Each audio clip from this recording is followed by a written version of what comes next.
mga kawais no, mo ni siya ang receipt no sa katong gamit katong ilista nila sa grocery. So na ako diri limit na ko dito among good kay 3,000. So akong gigamit akong 3K. Mo ni siya 3K.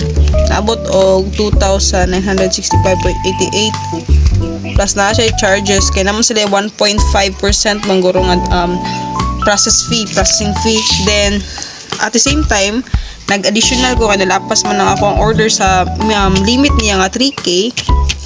Mo ni ako mabayaran karon nga delivery nila 293.50 lang ako mabayaran.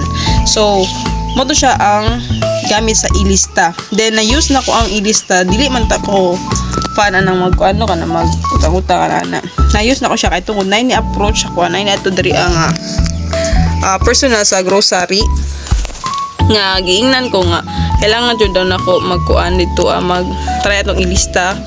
Then murag na siya naman daw siya para na puno siya makuan ba ang points guro na para sa iya. So ako na lang pong gi-try. Then mo siya second ako ning order sa ilista no. Then goods man siya kay mabawi man pud siya kay gamay ra man ilahang patong ilang percentage. So mo ni siya ang naabot karon package or delivery nila nga item sa grocery. So ang turning points nimo pagbayad aning ilista nimo kay 7 days, so 1 week.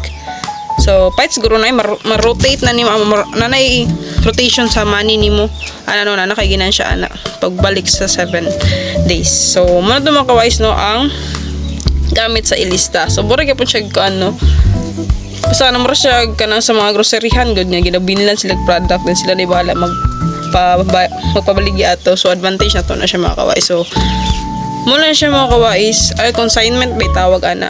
So mato mga kawais, salamat kayo sa inyong pag-support o pagtanaw diri sa video.